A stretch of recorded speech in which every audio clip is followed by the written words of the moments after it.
7. Central clearing parties. Humpty Dumpty was pushed. Mr. Potato Head, Toy Story.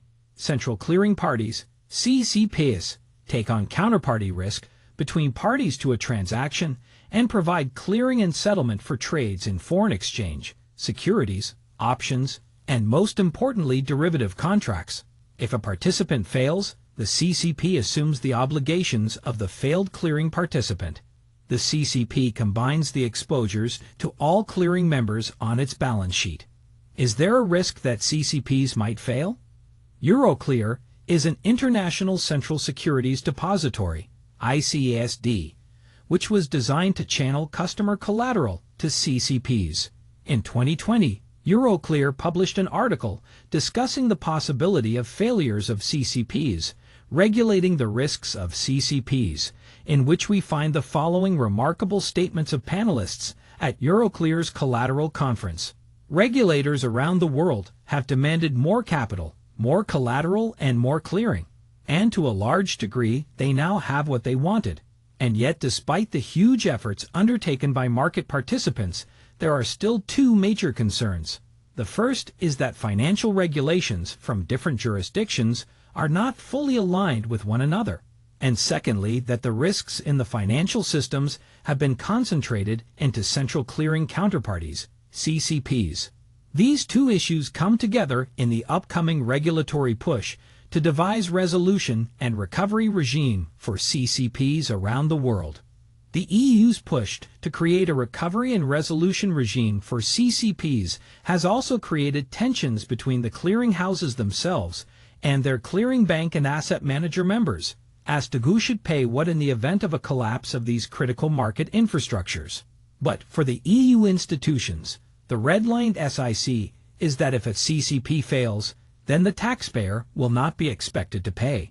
The last paragraph is a subterfuge assuring that in the resolution, the secured creditors will immediately take the underlying assets. That is the plan. Nationalization must not be allowed. The report goes on. In whatever way the final text of the regulation is balanced, it does not detract from the fact that risk is now heavily focused within these institutions. One of the Euroclear panelists suggested that there is resistance to the ever-increasing march towards central clearing, as it is a risk management function, and functions do occasionally fail. Indeed, just because CCPs have not failed in the past, there is nothing to say that there will not be a CCP crisis in the future. Panelists were concerned that with the small capital base CCPs currently have, any recovery and resolution of a failing CCP will involve direct clearing members, standing up to support them through a number of difficult actions for the firms involved. One of the key requirements of the draft paper will be a requirement for the CCPs to undertake scenario planning, and for a CCP to fail, it will likely have been triggered by the simultaneous default of two major members.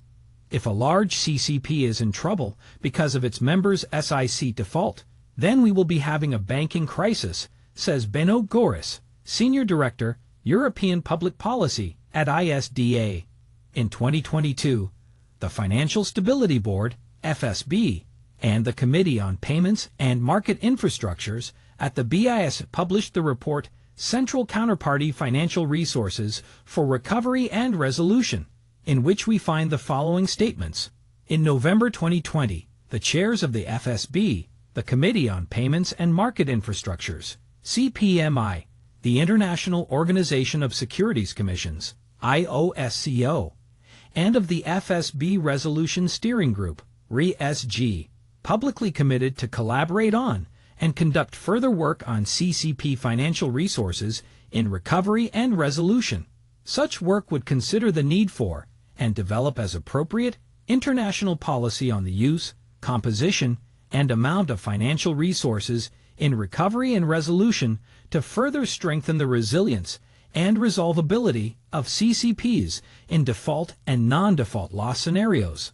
Under the subheading System-Wide and Contagion Effects and Interconnectedness, the same report states, because the scenarios were specific to each CCP, the results cannot be aggregated to simulate total losses at the level of the financial system for any particular scenario.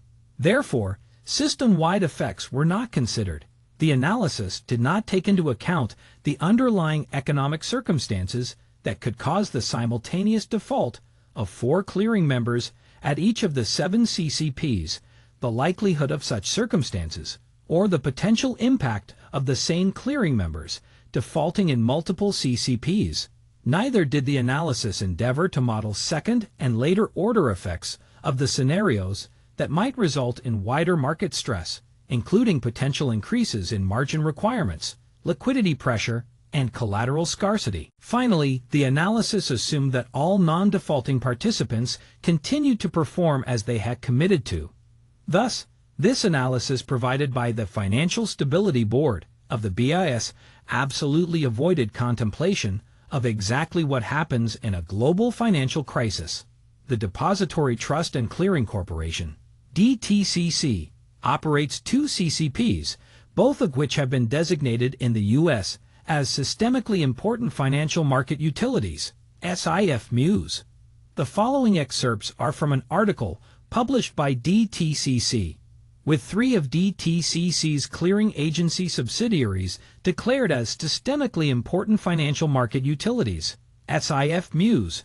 Posminter, the DTCC head of Clearing Agency Services and Global Operations, said there has been significant effort and discussions this year to update the clearing corporations and the depository's recovery and wind-down plans.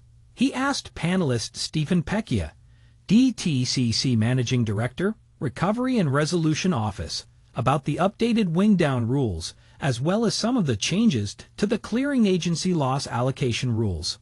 The covered clearing agency standards require plans for orderly recovery and wind-down.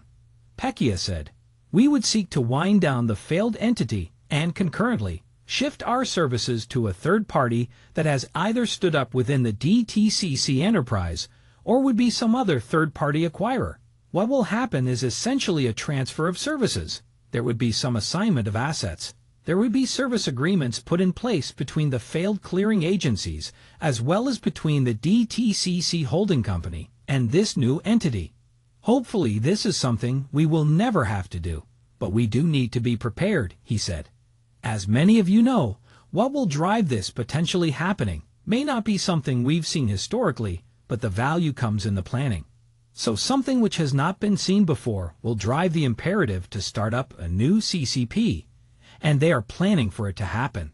DTCC has provided a video clip titled Perspectives on CCP Risk Management, in which Murray Posminter makes the following statement. "We believe the level of capitalization of a CCP is a key component of its overall resiliency. CCPs must be sufficiently capitalized in order to withstand losses from both member default and non-member default loss events. In response to this, we have implemented a comprehensive capital framework to effectively measure and mitigate risk, and to support the resiliency of DTCC and our subsidiaries." What then is the capitalization of DTCC? This is an excerpt from the DTCC's consolidated financial statements as of March 2023. The Depository Trust and Clearing Corporation, DTCC, is the parent company of various operating subsidiaries, including the Depository Trust Company, DTC, National Securities Clearing Corporation, NSCC, Fixed Income Clearing Corporation, FICC, DTCC, ITP, LLC, ITP, DTCC Deriv/SERV LLC, Deriv/SERV, DTCC Solutions LLC, Solutions, U.S., DTCC Solutions, UK, Limited, Solutions, UK, Business Entity Data, BV, BED, collectively, the company or companies. This is all of DTCC, consolidated, the whole enchilada. As of March 31, 2023, the consolidated total shareholders' equity was a tad over $3.5 billion. That's with a B.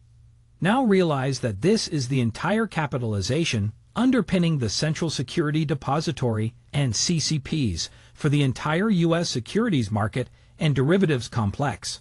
Contrast this with the cited statement. We believe the level of capitalization of a CCP is a key component of its overall resiliency. CCPs must be sufficiently capitalized in order to withstand losses from both member default and non-member default loss events.